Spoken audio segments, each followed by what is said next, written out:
बढ़ चला है। इंटरनेशनल स्पेस स्टेशन से स्पेसएक्स का ड्रैगन अनडॉक हो चुका है और इंटरनेशनल स्पेस स्टेशन से ड्रैगन स्पेसक्राफ्ट अलग हो चुका है। कल सुबह 3:37 पर फ्लोरिडा तट पर अंतरिक्ष यान की लैंडिंग होगी। ये बड़ी खबर निकलकर सामने आ रही है। ये कुछ तस्वीरें भी निकलकर सामने आई हैं। सुनीता विलियम्स की घर वापसी जो है वो होगी। कल सुबह 3:37 पर फ्लोरिडा के तट पर अंतरिक्ष यान की लैंडिंग होनी है। इंटरनेशनल स्पेस सेंटर से स्पेसएक्स के ड्रैगन कैप्सूल की अनडॉकिंग हो चुकी है। सुनीता विलियम्स का ड्रैगन कैप्सूल धरती की ओर बढ़ चला है। इंटरनेशनल स्पेस स्टेशन से अनडॉक हुआ है स्पेसएक्स। इंटरनेशनल स्पेस सेंटर से ड्रैगन स्पेसक्राफ्ट अलग हो चुका है और कल सुबह 3:37 पर फ्लोरिडा तट पर लैंडिंग होगी। ये बड़ी खबर निकलकर सामने आ रही है। सुनीता विलियम्स का ड्रैगन कैप्सूल धरती की ओर बढ़ गया है। ये बड़ी खबर जो सामने आ रही है फिलहाल। कल सुबह 3:37 पर फ्लोरिडा तट पर अंतरिक्ष यान की लैंडिंग होगी। ये बड़ी खबर है जो सामने आ रही है। इंटरनेशनल स्पेस स्टेशन से स्पेसएक्स का ड्रैगन कैप्सूल अनडॉक हो चुका है।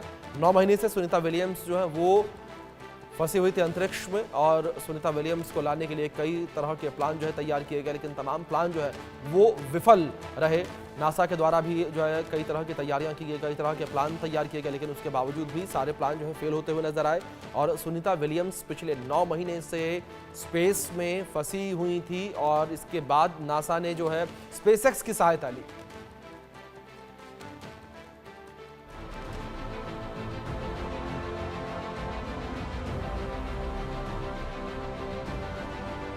नौ महीने बाद सुनीता विलियम्स की होगी वापसी। पृथ्वी पर वापस लाने पहुंचा स्पेसएक्स कैप्सूल। सुनीता के साथ बुच विल्मोर की भी होगी वापसी। सुनीता विलियम्स को पृथ्वी पर वापस लाने के लिए स्पेसएक्स का अंतरिक्ष यान नए चालक दल के साथ इंटरनेशनल स्पेस स्टेशन पहुंच चुका है। इसी के जरिए भारतीय मूल की अमेरिकी अंतरिक्ष यात्री सुनीता विलियम्स और बुच विल्मोर की पृथ्वी पर वापसी होनी है। सुनीता विलियम्स और बुच विल्मोर को इंटरनेशनल स्पेस स्टेशन में 8 दिन गुजारने थे, लेकिन स्पेसक्राफ्ट में तकनीक खराबी की वजह से दोनों 9 महीने से अंतरिक्ष में ही फंसे हैं। जल्द शुरू होगी सुनीता और बुच की वापसी की प्रक्रिया। सुनीता और बुच की पृथ्वी पर वापसी की प्रक्रिया इसी हफ्ते जल्द शुरू होने वाली है। इस बीच इंटरनेशनल स्पेस स्टेशन, नासा और स्पेसएक्स ने सोशल मीडिया पर लाइव फुटेज में स्पेसएक्स क्रू ड्रैगन को इंटरनेशनल स्पेस स्टेशन के साथ डॉकिंग और हैच खुलते हुए दिखाया है। इसके बाद अंतरिक्ष यात्री एक दूसरे को गले लगाते हुए भी दिखाई दे रहे हैं। वापसी में कौन कौन करेंगे मदद? अंतरिक्ष यात्रियों के साथ इंटरनेशनल स्पेस स्टेशन में नासा के निक हिग, बुच और सुनीता की वापसी में उनकी सहायता करेंगे। इसके अलावा रूस की स्पेस एजेंसी रोसकॉस्मोस के अंतरिक्ष यात्री अलेक्सांद्र गोरबुनेव, जापान और अमेरिका के 2 अंतरिक्ष यात्री भी उनकी मदद करेंगे। पुरानी टीम यानी सुनीता और बुच को नई टीम को हैंडओवर करने में 2 दिन का वक्त लगेगा। इसके बाद उनकी पृथ्वी पर वापसी तैयारी होगी। इंटरनेशनल स्पेस स्टेशन की मैनेजर डाना वीगेल के मुताबिक वापसी में थोड़ी देरी भी हो सकती है, क्योंकि यह देखना जरूरी है कि पृथ्वी की परिस्थितियां वापसी के लिए कितनी सही हैं। इधर अंतरिक्ष यात्रियों ने कहा है कि वो स्पेस स्टेशन में खुश हैं। सुनीता ने इसे अपना हैप्पी प्लेस भी बताया है। सुनीता की वापसी में जोखिम नहीं चाहता नासा।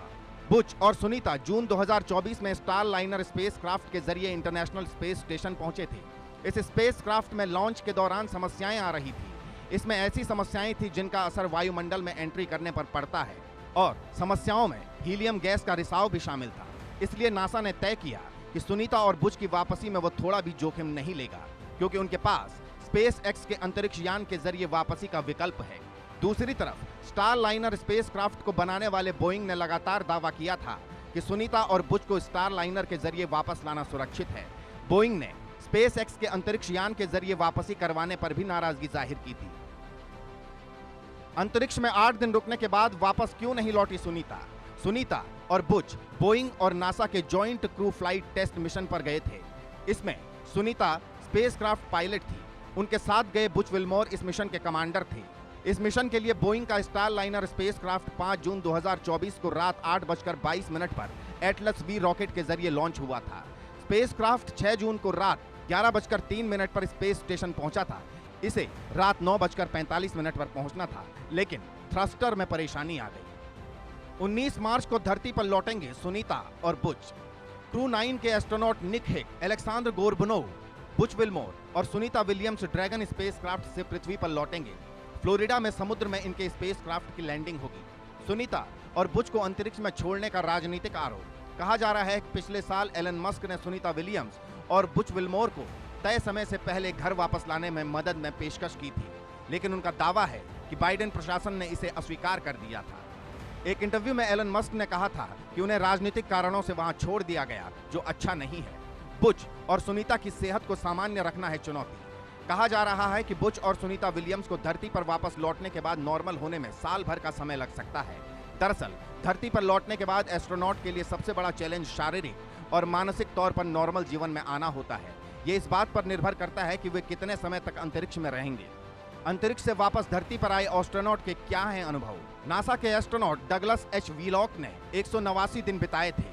वो बताते हैं कि जब लंबे समय तक अंतरिक्ष में रहते हैं तो बॉडी में कई फिजिकल चेंज होते हैं। जीरो ग्रेविटी की वजह से एस्ट्रोनॉट सोचने लगते हैं कि उन्हें पैरों की जरूरत नहीं है। ऐसे में वापस आकर पृथ्वी के वातावरण के हिसाब से खुद को ढालना बड़ी चुनौती होती है। इसके लिए डॉक्टर और फिजिकल एक्सपर्ट्स से रिकवरी ट्रेनिंग लेनी पड़ती है। मांसपेशियों और हड्डियों की रिकवरी करने के लिए कई महीनों तक एक्सरसाइज की जरूरत होती है। एस्ट्रोनॉट स्कॉट केली के अनुसार उन्होंने स्पेस से आने के बाद शारीरिक शक्ति को बढ़ाने के लिए फिजिकल थेरेपी ली, साथ ही आई पावर की प्रॉब्लम को भी ठीक करने के लिए ट्रीटमेंट लिया। Bureau report, India news.